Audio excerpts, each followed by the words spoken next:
Hello friends, இன்னைக்கு வித்தியாசமான வெள்ளை பூசணி அடை எப்படி செய்யுதுன்னு பார்க்கலாம். இதுக்காக வெள்ளை பூசணியை 4/1 தோல் சீவி திருவி எடுத்து வச்சிருக்கேன். இப்போ அடைக்கு பருப்பு ஊறப்பட்டுலாம். 1/2 கப் அளவுக்கு பச்சை பயிறு, 1/4 கப் அளவுக்கு பருப்பு, 1/4 கப் அளவுக்கு உளுத்தம் பருப்பு, 1/2 கப் அளவுக்கு பச்சரிசி, 1/2 கப் அளவுக்கு புழுங்கல் அரிசி, 2 வெந்தயம் சேர்த்து நல்லா கழுவிட்டு ஊற போட்டுடலாம்.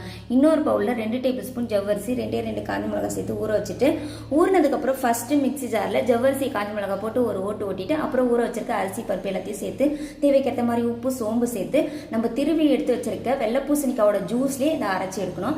அரைச்சதுக்கப்புறம் ஒரு மிக்சிங் பவுலில் சேர்த்துட்டு இந்த வெள்ளை பூசணிக்காய் திருவல் 1 கப் அளவுக்கு கோதுமை மாவு, 1/4 கப் ராகி மாவு சேர்த்து இப்படியாக கட் பண்ண வெங்காயம், பச்சை மிளகாய், கருவேப்பிலை, கொத்தமல்லி இருந்தாலும் சேர்த்து நல்லா பிணைஞ்சு விட்டுட்டு கையை கழுவிட்டு திருப்பி கையை ஈரம் பண்ணி ஒரு பெரிய உருடையை எடுத்து சூடான தோசைக்கல்ல அடையாக தட்டிட்டு 2 பக்கமும் நல்லா வேக வச்சு நல்லெண்ணெயை விட்டு பரிமாறினீங்கன்னா சூப்பரான வெள்ளை பூசணிக்காய் அடை ரெடி.